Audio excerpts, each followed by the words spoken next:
সুন্দরভাবে বসবে। অত্যাধিক পানি ইউজ করার কারণে আবার কালারটা নাও বসতে পারে। আমি ট্রাই করি, আমি যেহেতু ফার্স্ট টাইম এভাবে করতেছি, তো আমার একটু ভুল ত্রুটি তো থাকবেই। আপনারা সেটা একটু প্লিজ ক্ষমা সুন্দর দৃষ্টিতে দেখে আমার ভিডিওটা দেখতে থাকবেন সাথে করে।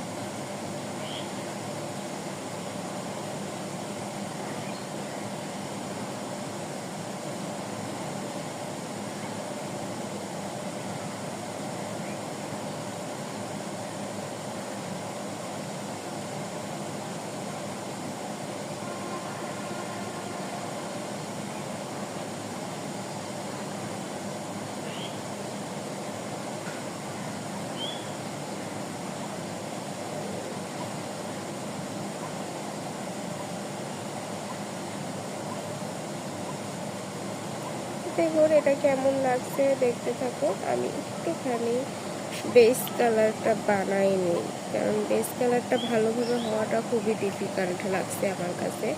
তো বেস কালারের জন্য আমরা একটি পাত্রে প্রথমে একটু রং দিয়ে নিব। এটা উল্টো পিঠে করলে মনে হয় আর একটু ভালো হবে, এবং এভাবে করে নেবো, মানে একটু হালকা করে নেবো কালারটা। তো যেখানে যেখানে বাদ ছিল সেখানে সেখানে আমি দিয়ে নিচ্ছি। দেখুন আমি এটা করে নিয়েছি বলে এবারের কালারটা কত সুন্দর আসতেছে।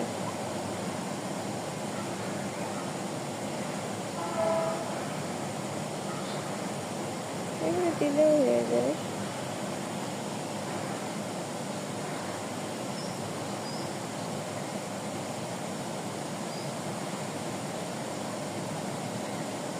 ও, আমি তো এটা হলুদই করতে চাইছি। আমি আসলে কনফিউজ যে এমন হচ্ছে কেন।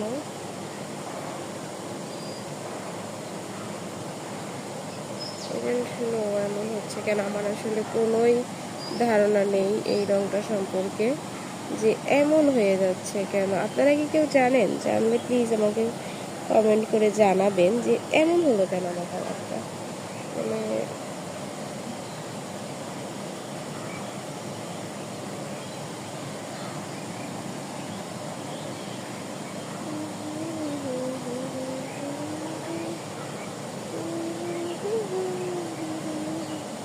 আমার মনে হয় এটা কিছুক্ষণ শুকাইতে দেওয়া উচিত, তারপরে আবার হাত দেওয়া উচিত।